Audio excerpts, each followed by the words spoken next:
ಬೇತಮಂಗಲದಲ್ಲಿ ಶಾಸಕಿ ರೂಪಕಲಾರ್ ಅವರಿಂದ ವಿವಿಧ ಅಭಿವೃದ್ಧಿ ಕಾಮಗಾರಿಗಳ ಲೋಕಾರ್ಪಣೆ. ಸಾರ್ವಜನಿಕರ ಬಳಕೆಗೆ ಮುಕ್ತವಾದ ಶುದ್ಧ ಕುಡಿಯುವ ನೀರಿನ ಘಟಕ, 3 ಅಂಗನವಾಡಿ ಕೇಂದ್ರ ಹಾಗೂ 3 ಐಮಾಸ್ ಲೈಟ್ಗಳು. ಸಾರ್ವಜನಿಕರ ಬಹುದಿನಗಳ ಬೇಡಿಕೆಯಾಗಿದ್ದ ವಿವಿಧ ಪ್ರಮುಖ ಅಭಿವೃದ್ಧಿ ಕಾಮಗಾರಿಗಳಿಗೆ ಕೆಜಿಎಫ್ ಕ್ಷೇತ್ರದ ಜನಪ್ರಿಯ ಶಾಸಕರು ರೂಪಕಲಾ ಶಶಿಧರ್ ಅವರು ಅಧಿಕೃತವಾಗಿ ಲೋಕಾರ್ಪಣೆಗೊಳಿಸಿದರು. ಬೀದಿ ಬದಿ ವ್ಯಾಪಾರಿಗಳು, ಶಾಲಾ ಮಕ್ಕಳು ಮತ್ತು ಸಾರ್ವಜನಿಕರ ಅನುಕೂಲಕ್ಕಾಗಿ ಬೇತಮಂಗಲದ ಬಸ್ ನಿಲ್ದಾಣದ ಸಮೀಪ ನಿರ್ಮಾಣಗೊಂಡಿರುವ ಶುದ್ಧ ಕುಡಿಯುವ ನೀರಿನ ಘಟಕವನ್ನು ಶಾಸಕರು ಲೋಕಾರ್ಪಣೆಗೊಳಿಸಿದರು. ಆನಂತರ 1ನೇ ಬ್ಲಾಕ್, 3ನೇ ಬ್ಲಾಕ್ ಹಾಗೂ 4ನೇ ಬ್ಲಾಕಿನಲ್ಲಿ ನೂತನವಾಗಿ ನಿರ್ಮಾಣಗೊಂಡಿರುವ 3 ಅಂಗನವಾಡಿ ಕೇಂದ್ರಗಳನ್ನ ಹಾಗೂ ವಿವಿಧೆಡೆ ಅಳವಡಿಸಿರುವ 3 ಐಮಾಸ್ ವಿದ್ಯುತ್ ದೀಪಗಳನ್ನ ಸಾರ್ವಜನಿಕರ ಬಳಕೆಗೆ ಲೋಕಾರ್ಪಣೆಗೊಳಿಸಿದರು. ಈ ಅಭಿವೃದ್ಧಿ ಯೋಜನೆಗಳನ್ನ ಉದ್ಘಾಟಿಸಿ ಮಾತನಾಡಿದ ಶಾಸಕರು, ಗ್ರಾಮೀಣ ಭಾಗದ ಜನರಿಗೆ ಮೂಲ ಸೌಕರ್ಯಗಳನ್ನ ಒದಗಿಸುವುದು ನಮ್ಮ ಮೊದಲ ಆದ್ಯತೆಯಾಗಿದೆ. ಸ್ವಚ್ಛ ಕುಡಿಯುವ ನೀರು, ಮಕ್ಕಳ ಸುಸಜ್ಜಿತ ಶಿಕ್ಷಣಕ್ಕೆ ಪೂರಕವಾದ ಅಂಗನವಾಡಿ ಕೇಂದ್ರಗಳು ಹಾಗೂ ಸಾರ್ವಜನಿಕರ ಸುರಕ್ಷತೆಗಾಗಿ ಪ್ರಮುಖ ವೃತ್ತಗಳಲ್ಲಿ ಐಮಾಸ್ ದೀಪಗಳನ್ನ ಅಳವಡಿಸಲಾಗಿದ್ದು, ಸಾರ್ವಜನಿಕರು ಇದರ ಸದುಪಯೋಗ ಪಡೆದುಕೊಳ್ಳಬೇಕೆಂದು ಕರೆ ನೀಡಿದರು. ಈ ಕಾರ್ಯಕ್ರಮದಲ್ಲಿ ಜಿಲ್ಲಾ ಪಂಚಾಯಿತಿ ಮಾಜಿ ಸದಸ್ಯರಾದ ಆಮೂಲ್ ಲಕ್ಷ್ಮೀನಾರಾಯಣ್, ನಾರಾಯಣಸ್ವಾಮಿ, ಎಪಿಎಂಸಿ ಅಧ್ಯಕ್ಷ Vijayaraghavareddy, EO Venkateshappa, CDPO Rajesh, PSI Tyagaraj, block Congress ಅಧ್ಯಕ್ಷ ಕಮಸಂದ್ರ ನಾಗರಾಜ್, ತಾಲೂಕು ಪಂಚಾಯಿತಿ ಮಾಜಿ ಅಧ್ಯಕ್ಷ ರಾಮಕೃಷ್ಣಾರೆಡ್ಡಿ, ಗ್ರಾಮ ಪಂಚಾಯಿತಿ ಮಾಜಿ ಅಧ್ಯಕ್ಷ ವಿನು ಕಾರ್ತಿಕ್, ಸುಂದ್ರಪಳ್ಳ ಗ್ರಾಮ ಪಂಚಾಯಿತಿ ಮಾಜಿ ಅಧ್ಯಕ್ಷ ಕೃಷ್ಣಮೂರ್ತಿ, ರಾಂಬಾಬು, ಹಂಗಳ ರಮೇಶ್, ಸ್ಕೂಲ್ ವೆಂಕಟೇಶಪ್ಪ, ಮುಖಂಡರಾದ ಪದ್ಮನಾಭ ರೆಡ್ಡಿ, ಶ್ರೀನಿವಾಸ ರೆಡ್ಡಿ, ಮುನೇಗೌಡ, ಕೃಷ್ಣೇಗೌಡ, ರಾಮಚಂದ್ರಪ್ಪ, ಬ್ಯಾಟೇಗೌಡ, ಸುರೇಂದ್ರಗೌಡ, ಗುತ್ತಿಗೆದಾರ ರಾಮಣ್ಣ, ರಾಧಪ್ಪ, ನಲ್ಲೂರು ನಾಗಭೂಷಣ್, ಚಂದ್ರಕಾಂತ್, ಕೇಶವರೆಡ್ಡಿ, ಶ್ರೀನಿವಾಸ್, ಚಿದಂಬರ, ನಲ್ಲೂರು ಶಂಕರ್, ಎನ್ಡಿ ಶಿವ, ಮಂಜುನಾಥ್, ವಿಶ್ವನಾಥ್, ಕಮಲೇಶ್, ಬನ್ನಿ, ಸುಕನ್ಯಾ, ಏಜಾಜ್ ಪಾಷಾ, ಸ್ವಪ್ನ, ಕೇಶವರೆಡ್ಡಿ, ಡೈರಿ ಮಂಜುನಾಥ್, ರಾವಣರೆಡ್ಡಿ, ವೆಂಕಟೇಶ್, ತಿರುಪತಿ ಸೇರಿದಂತೆ ಇತರೆ ಮುಖಂಡರು ಹಾಗೂ ಸಾರ್ವಜನಿಕರು ಇದ್ದರು.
ಗ್ರೌಂಡ್ ಮಾಡ್ಬೋದು, ಆದರೂ ನನಗೆ ಬೆಳಗ್ಗೆ ವಿಚಾರಿಸ್ತೀನಿ ಇಲ್ಲಿ ಎಷ್ಟು ಸ್ಟ್ರೆಂತ್ ಇದೆ, ಎಷ್ಟು ಮಕ್ಕಳಿಗಿದು ಗ್ರೌಂಡ್ ಉಪಯೋಗ ಆಗ್ತಾ ಇದೆ ಅಂತ ನೋಡಿಕೊಂಡು ಪಬ್ಲಿಕ್ ಇದು ಗ್ರೌಂಡ್ ಯೂಸ್ ಆಗಬೇಕು ಅಂದರೆ ಏನು ಸ್ಟ್ಯಾಂಡ್ ತೊಗೊಬೇಕು ಅಂತ ನಾನು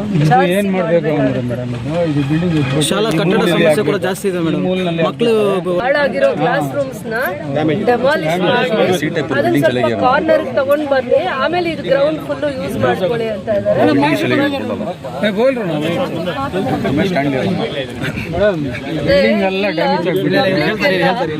ಆಮೇಲೆ ಇವ್ರು ಹೇಳೋದು ಕೇಳಿಸ್ಕೊಳ್ಳಿ. ಈಗ ಇಲ್ಲಿ ಜಾಸ್ತಿ ನಾನು ಇಲ್ಲಿ ಬಂದಾದ್ಮೇಲೆ ಈ ಗ್ರಾಮ ಪಂಚಾಯತಿ ಸದಸ್ಯರು ಏಜು ಆದಿ ಆಗಿ ಇನ್ನೂ ಆದಿ ಆಗಿ ಇಲ್ಲೆಲ್ಲರದು ಹಿರಿಯರದು ಮತ್ತು ಹುಡುಗರು ಎಸ್ಪೆಷಲಿ ಇದನ್ನು ಗ್ರೌಂಡ್ ಆಗಿ ಮಾಡಬೇಕು ಅಂತ. ಸ್ಟ್ರೆಂತ್ ಏನಿದೆ ನಂಗೆ ಗೊತ್ತಿಲ್ಲ.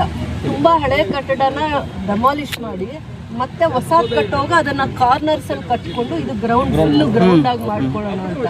ಮತ್ತು ಸುತ್ತಮುತ್ತ ಹತ್ರ ಇರುವಂಥದ್ದು ಇದು ಒಂದೇ ಗ್ರೌಂಡ್ ಆಗುತ್ತೆ. ಕ್ರಿಕೆಟ್ಗೆ ಬಿಟ್ಟರೆ ಬೇರೆ ಎಲ್ಲ ಇದಕ್ಕೂ ಕ್ರೀಡೆಗೂ ಇದನ್ನು ಉಪಯೋಗ ಮಾಡ್ಕೊಬೋದು. ಪಬ್ಲಿಕ್ಗೂ ಯೂಸ್ ಆಗಲಿ, ಬೆಳಗ್ಗೆ ಸಂಜೆ ಸ್ಕೂಲ್ ಅವರ್ಸಲ್ಲಿ ಇವ್ರು ಯಾರೂ ಡಿಸ್ಟರ್ಬ್ ಮಾಡಲ್ಲ, ರಜದ ದಿನ ಇವರು ಯೂಸ್ ಮಾಡ್ಕೊಳ್ಳೋ ಥರ ಆ ಥರದ್ದನ್ನೇ ಮಾಡೋದಕ್ಕೆ ನೀವು ಒಂದು ಪ್ರಸ್ತಾವನೆ ತರ್ತೀವಿ ಈ ಗ್ರೌಂಡ್.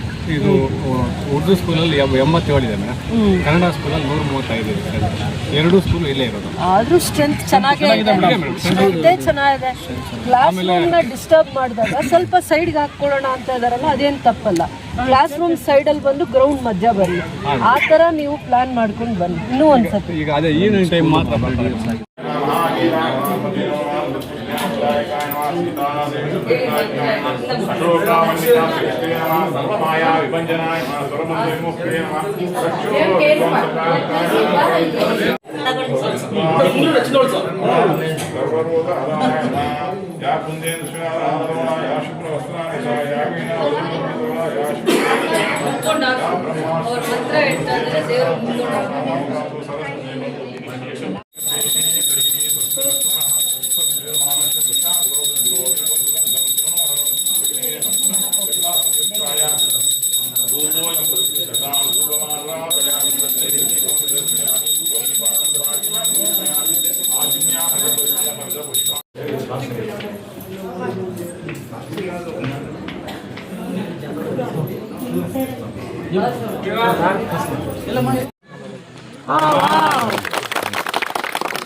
ಅಷ್ಟು ಬೇಗ ಸುಸ್ತಾಗೋದ್ರೆ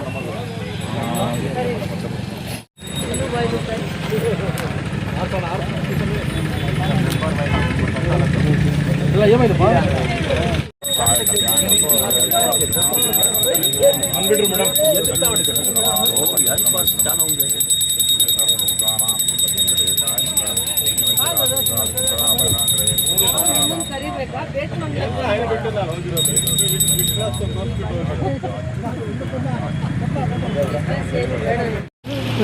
ನಮ್ಮ ಪೂಜಾರಿನ ಅದು ಅದು ಅದು